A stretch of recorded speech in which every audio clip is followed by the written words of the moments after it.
शरद द्विवेदी और हमारी खास पेशकश एडिटर्स टॉक में आपका बहुत बहुत स्वागत है। और जैसा आप जानते हैं कि इस कार्यक्रम में हम किसी एक मुद्दे पर या किसी खास शख्सियत के साथ अपनी एडिटोरियल टीम के सीनियर्स के साथ बैठकर बात करते हैं, चर्चा करते हैं। और आज ये बहुत ही एक प्रिविलेज है, आप कह सकते हैं कि हमारे बीच में हैं मध्य प्रदेश भारतीय जनता पार्टी के संगठन के मुखिया विष्णुदत्त शर्मा जी। बहुत स्वागत करता हूं सर। और आपको बता दूं कि जब इनको ये कमान मिली तो भारतीय जनता पार्टी में उस समय सहस्त्रबुद्धे जी प्रभारी होते थे। और मुझे अभी भी अच्छे से याद है जब मैंने उनसे पूछा था कि विष्णुदत्त शर्मा जी को कमान सौंपने का अर्थ क्या है, तो उनका कहना था चौथी पीढ़ी भारतीय जनता पार्टी की मध्य प्रदेश में, हम उनको लेकर आगे आ रहे हैं। तो आप समझ सकते हैं कि अब नेतृत्व की जो कमान है वो नई पीढ़ी इस मायने में संभालेगी कि हर पार्टी में जिसको कहा जाता है कि कैच देम यंग, एक नई पीढ़ी पर निगाह होती है। और इस चुनाव के ज़रिए उन्होंने अपनी शक्ति को, अपनी संगठन की क्षमता को बखूबी दिखाने की कोशिश की है। मेरे साथ जो मेरी एडिटोरियल टीम के सीनियर्स हैं उनसे मुलाकात कर लीजिए। सबसे पहले मिलिए शैलेंद्र सिंह राजपूत जो हमारे एग्जीक्यूटिव एडिटर हैं, बहुत स्वागत करता हूं उनका। न्यूज़ कोऑर्डिनेटर भी हैं।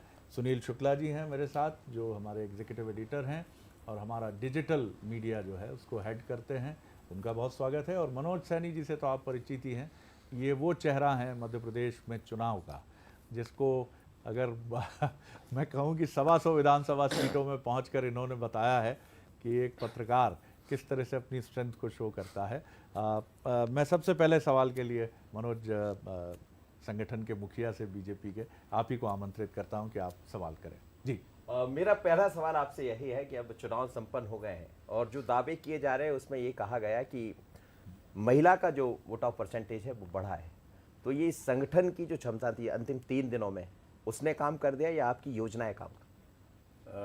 सबसे पहले तो मैं आपका धन्यवाद करता हूं शरद जी कि जी आज इस टॉक में आपने मुझे बुलाया। धन्यवाद जी।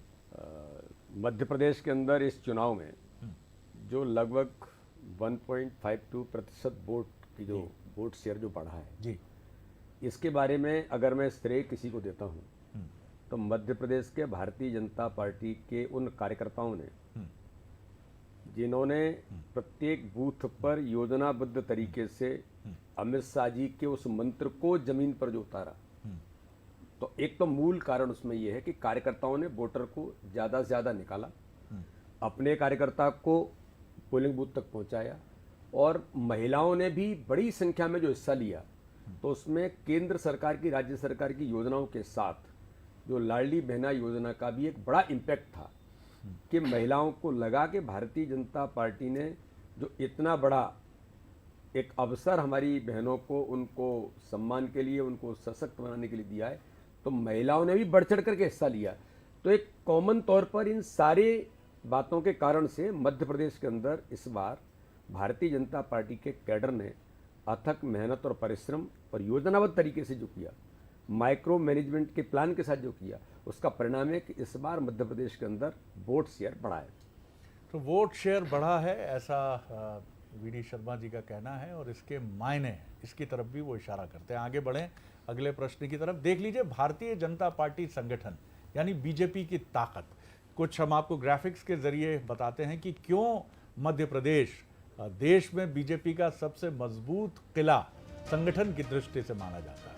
यहाँ ये प्रयोग भूमि भी रहा है क्योंकि ये माना जाता है कि संगठन के कोई प्रयोग होते हैं। और इस चुनाव में आप देखेंगे तो वरिष्ठ नेताओं को, केंद्रीय मंत्रियों को चुनाव में उतारा गया। मेरा बूथ सबसे मजबूत, यह अभियान है बीजेपी का और यह बताता है कि संगठन शक्ति क्या है। बीजेपी ने 51% वोट का लक्ष्य रखा।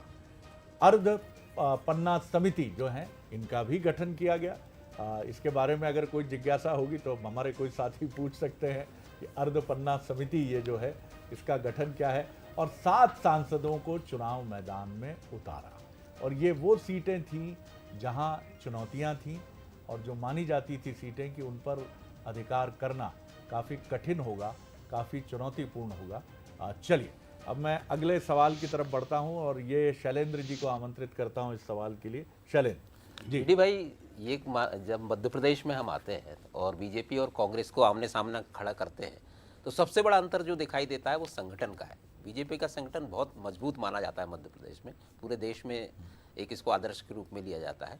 लेकिन इस बार हमने देखा कि चुनाव मैदान में कांग्रेस जिस तरह से गई और ऐसा कहा गया कि इस बार कांग्रेस ज़्यादा संगठित है पिछले चुनावों के मुकाबले, तो क्या आपको लगता है ये एक चुनौती बनेगा इस बार आपके लिए? सैलन जी, एक बात मैं आपको अवश्य कहना चाहता हूं कि कांग्रेस के या किसी भी दल के नेताओं का समन्वय एक पार्ट अलग हो सकता है, लेकिन संगठन तंत्र की मजबूती और संगठन तंत्र के आधार पर काम करना ये केवल और केवल भारतीय जनता पार्टी में ही हो सकता है। और कैडर बेस्ड ऑर्गेनाइजेशन होने के नाते से मध्य प्रदेश के अंदर भारतीय जनता पार्टी के संगठन ने जो काम किया और प्रत्येक बूथ को मजबूती के साथ, जिसका उल्लेख अभी शरद जी कर रहे थे, 51% वोट शेयर, और हर बूथ पर चुनाव इस बार भारतीय जनता पार्टी ने लड़ा है।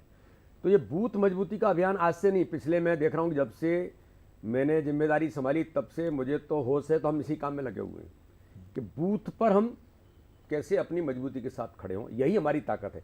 अमित शाह जी से जब बात होती है तो वो यही कहते हैं कि चाणक्य यानी क्या है, बूथ का कार्यकर्ता ही चाणक्य है, कि माइक्रो मैनेजमेंट से बूथ कैसे जीतना। तो इस आधार पर जो काम किया है, तो ये भाजपा का जो पक्ष है ये बड़ी ताकत के साथ, शायद कभी कांग्रेस इसको समझ भी नहीं सकती है, और कांग्रेस का नेतृत्व भी कहता है कि हमारी लड़ाई किसी से है तो भाजपा के संगठन से है। आज एक बार नहीं, कई बार उन्होंने उल्लेख किया है। मैं ऐसा मानता हूं ये जो ताकत है भाजपा की, बाकी चीजें फिर आती हैं कि ये जो कैडर की जो ताकत है, 41 लाख कार्यकर्ता ऐसा है जो डिजिटली इनरोल्ड होकर के मध्य प्रदेश के अंदर, मैं बड़े सैलन जी गर्व से कहता हूं अपने कार्यकर्ता के बारे में कि देश भर के अंदर आइडियल ऑर्गेनाइजेशन कहा जाता है, लेकिन प्रैक्टिकली इस चुनाव में जो काम किया, तो हमारे नेतृत्व ने भी कहा कि अन्य राज्यों में भी हम देखते हैं, लेकिन इतना नीचे तक एक्टिव होकर के काम करने वाला कार्यकर्ता बूथों पर काम कर रहा है कि 64,523 बूथों पर 41 लाख कार्यकर्ता ने इस कमान को संभाला था। ये बीजेपी की ताकत है। तो उनका और कांग्रेस का और बीजेपी का इसमें कोई मुझे लगता है कंपैरिजन नहीं किया जा सकता। हाँ, नेताओं ने उन्होंने दिखाने का प्रयास किया होगा कि हम बड़े एक हैं, वो भी दिखाई दिया था कांग्रेस में कि एक कह रहे थे, लेकिन हुआ क्या है मुझे लगता है आज इस टॉक में कहने की मुझे जरूरत नहीं है।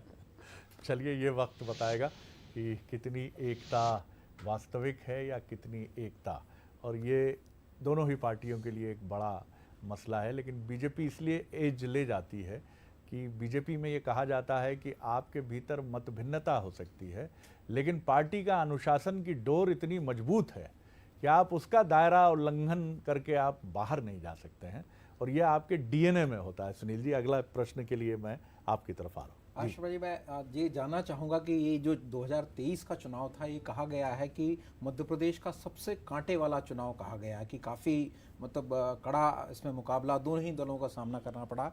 तो एक मेरी क्यूरियोसिटी है, और दूसरा मैं जानना चाहता हूँ कि 2018 का चुनाव, जहाँ तक चूँकि आप ग्वालियर चंबल का आप मूल रूप से प्रतिनिधित्व करते हैं, तो एक ग्वालियर चंबल एक माना जा रहा है कि साहब ऐसा कांग्रेस का था कि साहब हम वहाँ कांग्रेस बहुत ज़्यादा मजबूत रही, और बीजेपी को 2018 में भी कुछ बीजेपी को वहाँ अपेक्षित परिणाम नहीं आए थे। तो इस बार आपका क्या मूल्यांकन है ग्वालियर चंबल को लेके? कहा जा रहा है कि साहब वहाँ बीजेपी इस बार कुछ मुश्किल में थी। सुनील जी, एक बात मैं आपको ये अवश्य कहना चाहता हूँ कि जो आपने कहा कि इस बार का चुनाव, जब कोई पार्टी इतने लंबे समय तक सरकार में जब रहती है तो लोगों को ऐसा लगता है कि इतने साल सरकार में रहने के कारण से शायद एंटी इनकम्बेंसी होगी, नेता के प्रति भी होती है और सरकार के प्रति भी होती है। लेकिन मैं ये कहता हूं कि ये वहां होती है जहां काम नहीं होता है। गुजरात के अंदर 27 साल सरकार थी, लेकिन 53% एवरेज वोट बीजेपी को मिला, 156 सीटें जीत करके देश के अंदर इतिहास बनाया। तो मध्य प्रदेश के अंदर भी मैं बड़े गंभीरता के साथ इस बात को आज आपके सामने कहना चाहता हूं कि मध्य प्रदेश में भारतीय जनता पार्टी की सरकार ने जो काम किया है विकास का, और प्रधानमंत्री मोदी जी के नेतृत्व में जो गरीब कल्याण में हर गरीब के जीवन को बदलने का अभियान देश के अंदर, प्रदेश के अंदर जो लिया गया, इसलिए ये चुनाव लोगों को लगता है। लेकिन मैं आश्वस्त होकर के और कॉन्फिडेंट होकर के कहता हूं कि प्रत्येक बूथ पर भारतीय जनता पार्टी का कार्यकर्ता विकास और गरीब कल्याण के झंडे को लेकर के उतरा। इसलिए चुनाव में कोई न चैलेंज था, लोगों को लगता है, लेकिन अंदर इस बात का भारतीय जनता पार्टी के प्रति जनता में एक अपार समर्थन था। दूसरा, जो आपने ग्वालियर चंबल की जो बात की, पिछले 18 के चुनाव में कुछ ऐसी चीजें हुई थी कि जिनको कांग्रेस ने, जो कांग्रेस का हमेशा से करैक्टर रहा है, डिवीजन कैसे किया जाए, फूट डालो राज करो की नीति कैसे अपनाई जाए, वर्ग भेद कैसे पैदा किया जाए, और उसमें वो सक्सेस हुए थे और उसके कारण से ग्वालियर चंबल में उसका इम्पैक्ट हुआ था। लेकिन आज मैं कह सकता हूं, प्रधानमंत्री जी ने सबका साथ, सबके विकास, सबके विश्वास के मंत्र के साथ जो काम देश के अंदर हुआ और प्रदेश के अंदर हुआ है, हमारी सरकार ने भी जो काम किया है, आज उस दिशा में ग्वालियर चंबल अंचल में मैं आज आपको बताना चाहता हूं, परिणाम जब आएंगे तब आप देखेंगे भारतीय जनता पार्टी को ग्वालियर चंबल अंचल में भी हमें अच्छे से अच्छा बहुमत इस बार मिलेगा। वो चीज़ें अब नहीं हैं जो उस समय जिस प्रकार की चीज़ों को लोगों ने किया गया। तो भारतीय जनता पार्टी ने इस चुनाव को विकास और गरीब कल्याण पर ही केंद्रित किया, लेकिन कांग्रेस डिवीजन करना चाहती है, अलग अलग प्रकार से मुद्दों को भटकाना चाहने का प्रयास किया। लेकिन ग्वालियर चंबल रीजन में भी भाजपा को इस बार अच्छा समर्थन मिलने की संभावना है। तो ये बड़ी बात कह रहे हैं प्रदेश अध्यक्ष वी.डी. शर्मा जी। इनका दावा है कि पिछला चुनाव डिवीजन का चुनाव था और आरोप कांग्रेस पर है कि कुछ वक्तव्यों को लेकर उन्होंने वहां एक वर्ग संघर्ष जैसी स्थिति या विभाजन की स्थिति बनाई, इस कारण उसका असर वोट पर पड़ा। लेकिन ये चुनाव उससे अछूता है। यहाँ मेरिट पर बात होगी, प्रत्याशी पर, पार्टी की नीतियों पर। इसी से जुड़ा मेरा सप्लीमेंट्री है, फिर मैं एक और हल्के फुल्के सवाल पर आऊँगा। ग्वालियर चंबल में अगर आपने बेहतर प्रदर्शन किया, सिंधिया जी को भी शुभकामनाएं हैं, वी.डी. शर्मा जी ने भी खूब पसीना बहाया, शिवराज जी ने भी खूब पसीना बहाया। आपने बताया 64,000 बूथ, 41 लाख उस पर कार्यकर्ता, कमाल है भाई, बीजेपी की बड़ी ताकत है। लेकिन अगर आप ग्वालियर चंबल में प्रदर्शन बेहतर कर पाएंगे तो ये माना जाएगा कि ये बीजेपी है। तो इसको लेकर भी कॉन्फिडेंट हैं कि पिछले प्रदर्शन से जो कांग्रेस का था और सिंधिया जी थे और माना गया वो फैक्टर था, सिंधिया जी अब बीजेपी के साथ हैं, तो आप उस प्रदर्शन को भले ही ना दोहराएं, लेकिन प्रदर्शन आपका बेहतर होगा, ऐसा दावा। शरद जी, मैं आपको कॉन्फिडेंट होकर के कह रहा हूँ, ग्वालियर चंबल रीजन में बड़ी ताकत है भारतीय जनता पार्टी की जी। और सिंधिया जी ने भी अथक मेहनत की है जी। नरेंद्र सिंह तोमर से लेकर के पूरी भारतीय जनता पार्टी की जो लीडरशिप है, इस बार एक टीम स्पिरिट के साथ चुनाव बीजेपी ने लड़ा है। तो इसलिए मैं ऐसा मानता हूँ ग्वालियर चंबल अंचल में भी अच्छा प्रदर्शन नहीं, बहुत अच्छा प्रदर्शन होगा। आप देखिएगा 3 को जब परिणाम आएंगे तो मैं विश्वास के साथ कहता हूँ ग्वालियर चंबल अंचल में भी भारतीय जनता पार्टी अच्छे बहुमत के साथ लीड करेगी।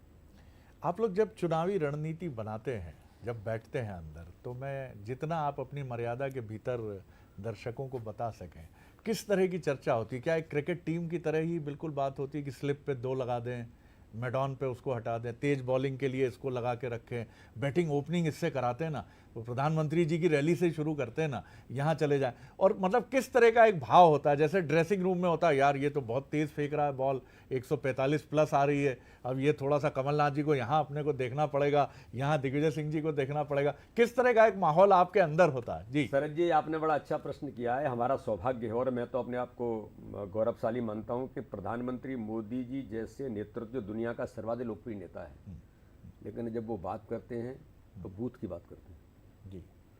यानी चुनाव के दौरान भी वो सभा को लाखों लोगों को संबोधित करने के बाद जब मुझसे बात करेंगे तो मुझे पूछेंगे कि माइक्रो मैनेजमेंट की दृष्टि से क्या क्या काम ठीक से नीचे उतरा है कि नहीं उतरा है। ओह, ये बड़ी इंपॉर्टेंट बात। देश का आधुनिक चाणक्य राजनीति का कहे जाने वाले अमित शाह जी वो बड़ी बड़ी सभाएं नहीं करते हैं।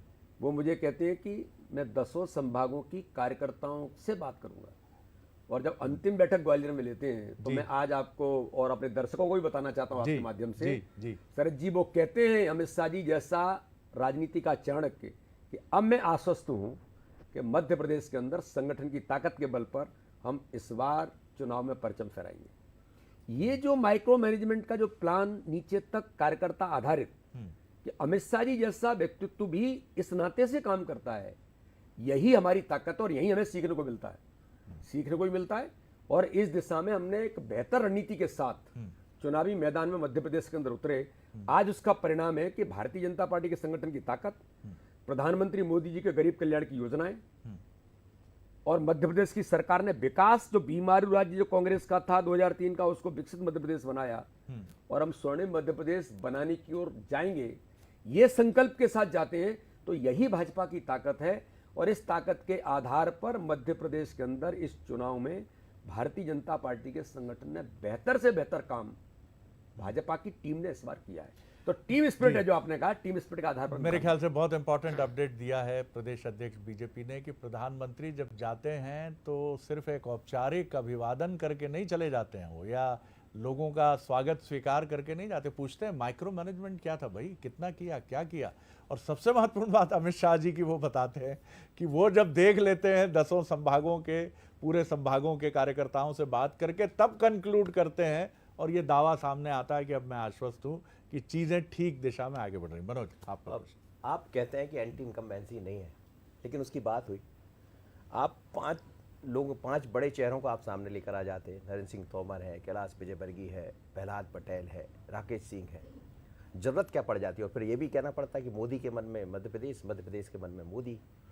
तो ये क्या एंटी इनकम्बेंसी से बचने का प्रयास था भारतीय जनता? मनोज जी, मैं ऐसा मानता हूं कि सबसे पहले तो हमें मध्य प्रदेश के राजनीतिक परिदृश्य को देखने की जरूरत है कि एंटी इनकम्बेंसी बीजेपी ने जो काम किया विकास का और गरीब कल्याण का, चाहे प्रधानमंत्री मोदी जी के नेतृत्व में हो या हमारे मध्य प्रदेश के मुख्यमंत्री जी ने जो काम मध्य प्रदेश के अंदर किया है, तो विकास, एक एक आदमी कहता है विकास मध्य प्रदेश के अंदर हुआ है। गरीबों के जीवन को बदलने का अभियान हमारी सरकारों ने किया है। तो दूसरी ओर जो 2003 का मध्य प्रदेश था वो भी लोगों को याद आता है, मिस्टर बंटाधार, दिग्विजय सिंह, जिनके बारे में बात होती है। फिर मध्य प्रदेश के अंदर 15 महीने कांग्रेस की सरकार ने कमलनाथ के नेतृत्व में जो काम किया, वो कार्यकाल भी 15 महीने का जनता को याद आता है कि किस प्रकार से गरीबों के हक और अधिकार को छीना गया, किस प्रकार से दुरावस्था का दौर उन 15 महीने में आया था। वो उसकी परिणति क्या हुई मैं उस पर नहीं जाना चाहता, लेकिन आज मैं ये कहता हूं कि भाजपा की जो ताकत है कि मध्य प्रदेश के मन में मोदी क्यों है, क्योंकि जब कांग्रेस की सरकार थी, कमलनाथ मुख्यमंत्री थे, 2 लाख प्रधानमंत्री आवास मुख्यमंत्री मध्य प्रदेश को उस समय भी देते हैं कि गरीबों के सर पर छत आनी चाहिए, मेरा संकल्प है। तो उन्होंने तो मध्य प्रदेश से कोई द्वेष नहीं किया, लेकिन कमलनाथ जी ने द्वेष किया कि 2 लाख प्रधानमंत्री आवास वापस कर दिए क्योंकि मोदी जी का नाम होगा। 248 करोड़ रुपए जल जीवन मिशन में घर घर पानी नल से पहुंचेगा, प्रधानमंत्री का संकल्प है। वो उस समय भी भेजते हैं जब कांग्रेस की सरकार थी, और 15 महीने एक पैसे का उपयोग नहीं होता है, वापस चले जाते हैं, मोदी का नाम होगा। तो मध्य प्रदेश के मन में मध्य प्रदेश, मोदी जी के मन में मध्य प्रदेश तो उस समय भी था जो कांग्रेस की सरकार थी, लेकिन दुर्भाग्य से आपने कुछ किया नहीं। तो आज मध्य प्रदेश में 3 करोड़ 62 लाख लोग ऐसे हैं मनोज जी, जिनको 5 लाख रुपए का फ्री का इलाज कराने का अधिकार मध्य प्रदेश को माननीय प्रधानमंत्री मोदी जी ने दिया है। गरीब पैसे का अभाव में इलाज से वंचित नहीं होगा। 64 लाख प्रधानमंत्री आवास मध्य प्रदेश को दिए, गरीबों के सर पर छत मिले, ये संकल्प प्रधानमंत्री का। फिर मैं एक एक योजना पर अगर जाने का प्रयास करूंगा तो मध्य प्रदेश के मुख्यमंत्री जी ने 1 करोड़ 31 लाख बहनों को अगर 1250 रुपए देकर के उन्हें संबल और ताकत दी है, सम्मान दिया है, ये भी मोदी जी का आशीर्वाद है। तो इसलिए मध्य प्रदेश के मन में, मोदी जी के मन में मध्य प्रदेश था, तो मध्य प्रदेश के मन में मोदी थे। और आज मैं गर्व से कहता हूं इस अभियान को इतना प्रतिशत मिला मध्य प्रदेश के अंदर कि हमने 40 लाख का टारगेट लिया था, 30 लाख लोग तो मिस कॉल से मेंबर बने मध्य प्रदेश के मन में मोदी के अभियान पर। तो ये भी हमारी एक बड़ी ताकत थी। तो मध्य प्रदेश के अंदर एंटी इनकम्बेंसी नहीं थी, प्रो इनकम्बेंसी हम कहें तो ये गलत नहीं है।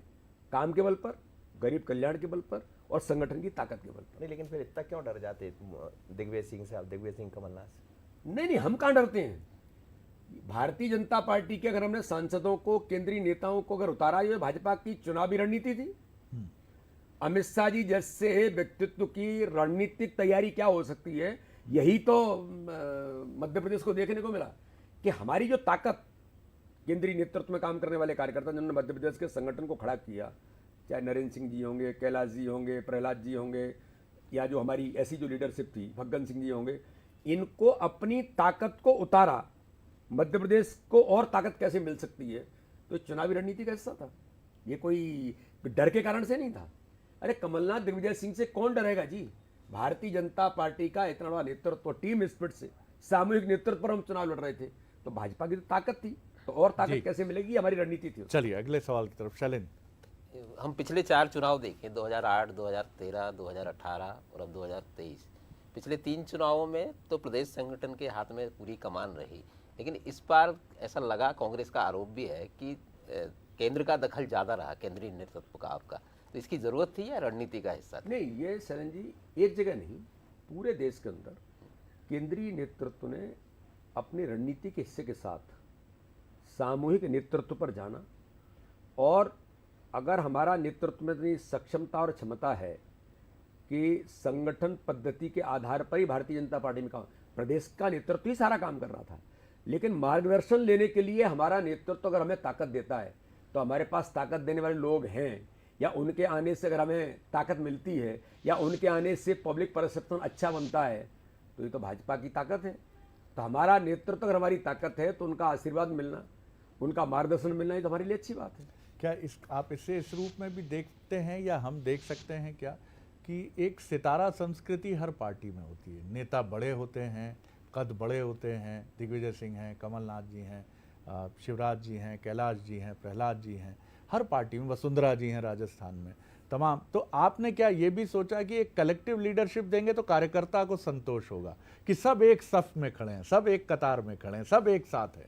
ये सर जी हमेशा से भाजपा की पद्धति में ही रहा है, कलेक्टिव लीडरशिप पर जाना, और कैडर बेस होने के नाते से भारतीय जनता पार्टी हमेशा से यही प्रयास करती आई है। और केवल एक चुनाव में नहीं, मैं तो ऐसा मानता हूं हर चुनाव में या कोई भी अभियान हमारा होता है तो टीम स्पिरिट से ही मैदान में हम उतरते हैं। और जो आपने कहा कि कैसे जमावट करना है, तो ये भाजपा ही है जो इस प्रकार की जमावट कर सकती है। ये तो बेशक ये बात किसे किस भूमिका में आना है। भूमिका मैं प्रदेश अध्यक्ष हूँ, लेकिन चुनाव में मेरी भूमिका क्या है? जी जी। और मैं तो एक चीज़ और आपसे जानना चाहूँगा, फिर सुनील जी की तरफ आऊँगा। इतने आंकड़े आप लोग कैसे याद कर लेते? क्या कोई ब्राह्मी वगैरह कुछ स्मृति? मैं देखता हूँ कि बीजेपी के टॉप लीडर्स, चाहे मोदी जी हों, अमित जी हों, या फिर शिवराज जी हों, या वीडी शर्मा जी, धारा प्रवाह 54 लाख इतने करोड़ ये दिए, ये हमने ऐसा कर दिया, ये आंकड़ों की कैसे इतनी सहजता से कैसे कंठस्थ हो जाए? इसके बारे में सर जी मैं ऐसा मानता हूँ, जो काम करते हैं जी, अब जैसे बूथ पर इस चुनावी प्रबंधन में, बूथ मैनेजमेंट में लगातार हम 2.5-3 वर्षों से काम कर रहे हैं जी। डिजिटलाइजेशन बूथ किया, फिर बूथ विजय के संकल्प पर, फिर बूथ विजय को लेकर के और नीचे तक कैसे जाने, सारा काम लगातार चल ही रहा था।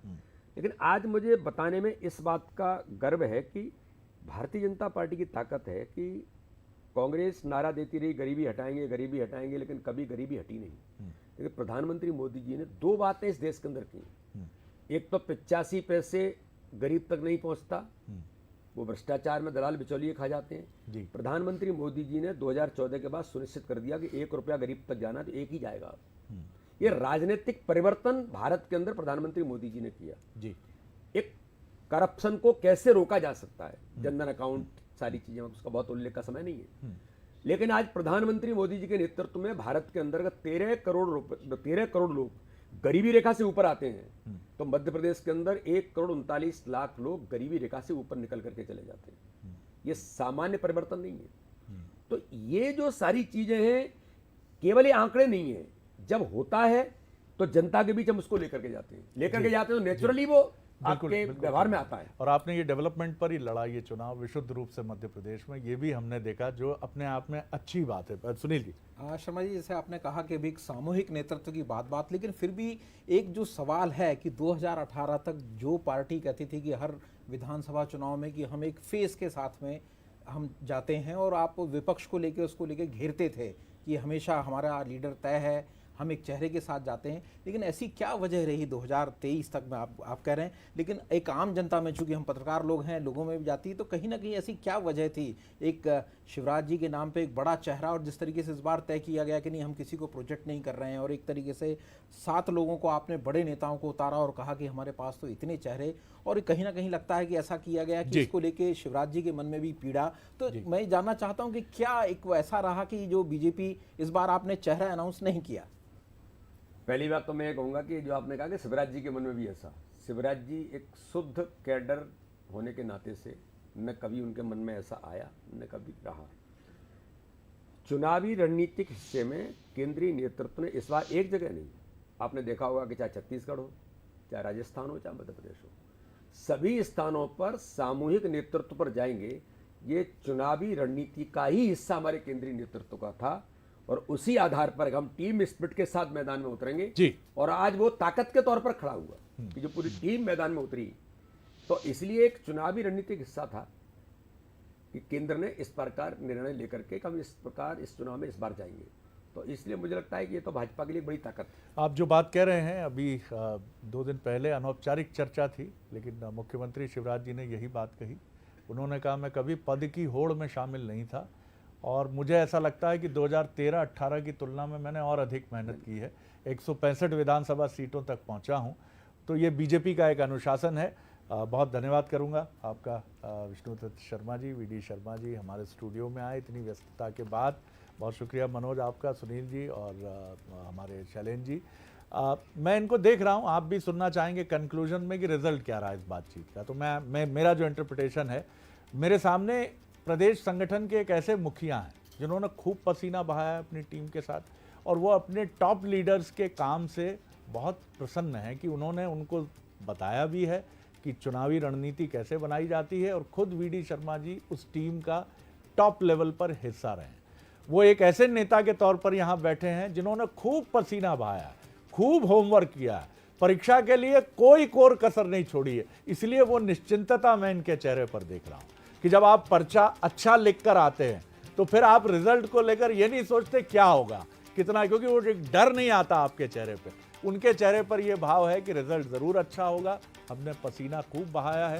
हालांकि चुनाव और क्रिकेट दोनों गेम ऑफ ग्लोरियस अनसर्टेनिटीज़ हैं, शानदार अनिश्चितताओं के खेल हैं, लेकिन वीडी शर्मा जी को देखकर ऐसा भी लगता है कि वो आंकड़ों के साथ भी बैठे हैं, अपनी टीम के साथ भी शेयरिंग की है, टॉप लेवल पर टीम के साथ शेयरिंग की है। लेकिन फिर भी 3 दिसंबर तक रुकिए, क्योंकि दोनों ही पार्टियों के दावे हैं, लेकिन इनका होमवर्क अच्छा है। ये संतोष आज हम सभी ने इनके चेहरे पे देखा है कि संतोष पूरा इनके चेहरे पे नजर आया है। तो एडिटर टॉक्स में इतना ही। अगली बार एडिटर टॉक्स में एक और मुद्दा या किसी खास शख्सियत को लेकर आपसे मिलेंगे। इजाजत दीजिए, नमस्कार। लेकिन बंसल न्यूज़ पर बने रहिए, खबरों का सिलसिला जारी। नमस्कार।